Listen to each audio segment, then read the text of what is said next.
supporting live comedy tonight. My name is Alaina. I'm so happy to be here with you guys. I've been having a fun couple of weeks. At the beginning of last week, I decided to start publicly identifying as a flat-chested woman. Thank you. It's been a lot of fun, just out and about, no bra. Letting my nipples call the shots, right? I was living my truth until I got a new job and my boss pulled me into his office. He was like, Alaina, if you're gonna have your nipples pierced, we need you to wear a bra. This is a daycare facility.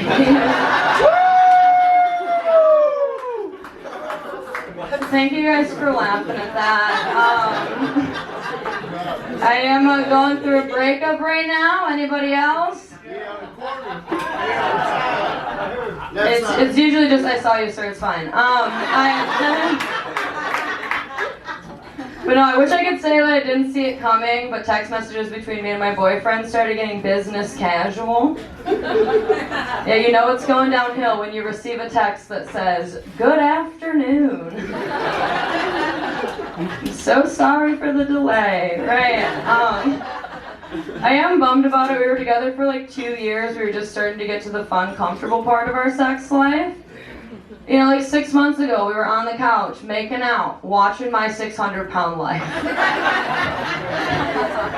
As you do, right? Some of you aren't laughing. I can't tell if you don't think it's funny, or if you just think it's disgusting that skinny people are fucking while gastric bypass is happening next to them. How many of you guys have seen this show? Let me hear if you've seen my 600-pound life. Cool. So if you're watching that show with your partner, everything your partner does is like 10 times more attractive. My ex used to get up off the couch and be like, oh my god, I think I need to use the restroom. And every single time I would be like, damn.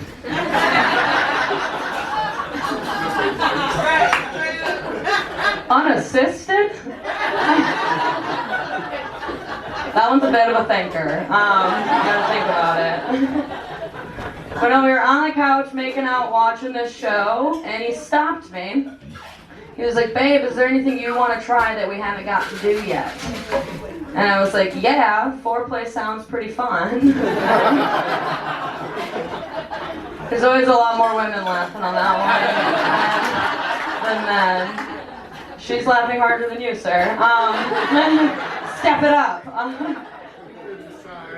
But I don't know if anyone in the audience has ever gotten head for so long that it started to feel like a family dinner from your childhood. I'm gonna connect it. You guys know it's like when 30, 40 minutes goes by and then they look up at you. They're like, can I be excused now? And then, real quick, you gotta pull something out of your dance playbook, you know? So you're like, I don't know, let me see you take 5 more big bites. And I will let you play the Xbox with your brother. How does that sound? Yeah, that was a joke. Our sex life actually wasn't that great. One of the reasons me and that guy broke up is because he refused to acknowledge the fact that he had a foot fetish. It's such a hard argue, right? Like I would try and be a supportive girlfriend about it. I would be like, hey, we need to talk about this foot thing. Right. Right, yeah. And then he would be like, why do you think I have a foot fetish? Stop saying I have a foot fetish, Alaina. And then I'd be like, I feel like you're gaslighting me right now. And then he would say, I feel like you don't know what gaslighting is. And I would say, I feel like you don't know what a foot fetish is, sir. Every single night, this man was inches in me, and I was a foot in him.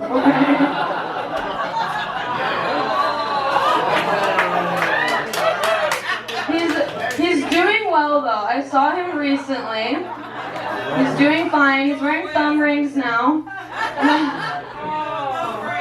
You don't put shit on your thumbs unless you're like this with your sexuality, okay? Like,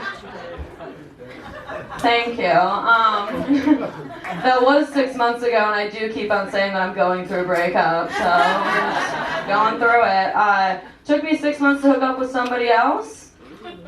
That was the appropriate response. Yeah, no. But no, it wasn't somebody new. I hooked up with someone that I was hooking up with prior, right? And I like to do that just because I like to ease into sex with strangers, okay?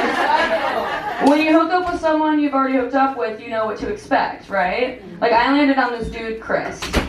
And I was like, Chris is great because Chris gives really, really good head, right? Downside to Chris, he's a whiny comer. Do you guys know what a whiny comer is? That's me. That's me. Give it up for this man. Give it up for this man and his honesty. So I feel like some of you don't know, and now I feel like I have to like do it. So like, if just don't look at me, sir. Don't look at me. It's like you know what it is. It's like they're like, I'm gonna come. I'm gonna come, I'm gonna come, I'm gonna come, I'm gonna come. Can you imagine that if I made eye contact with you? It was so hard, right? So I knew that was gonna happen, right? I was prepared. What I was not prepared for is what came next, okay?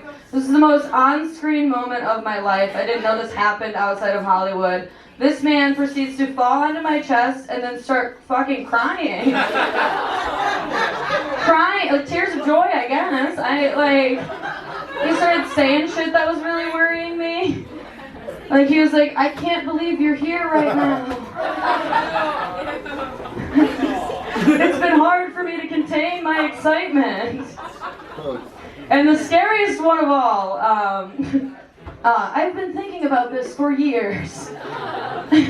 I told my friends about this, and they were like, oh my god, you must have a golden pussy. And I was like, no, I have a mentally unstable booty call, is what I have, I think.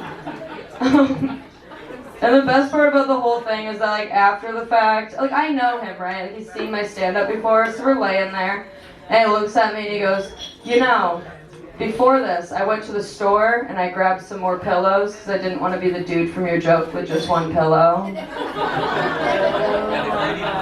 I was like, congratulations, you're now the dude from my joke that cries after he comes. Alright, don't sleep with me, I've been Alaina Bamfield, good night!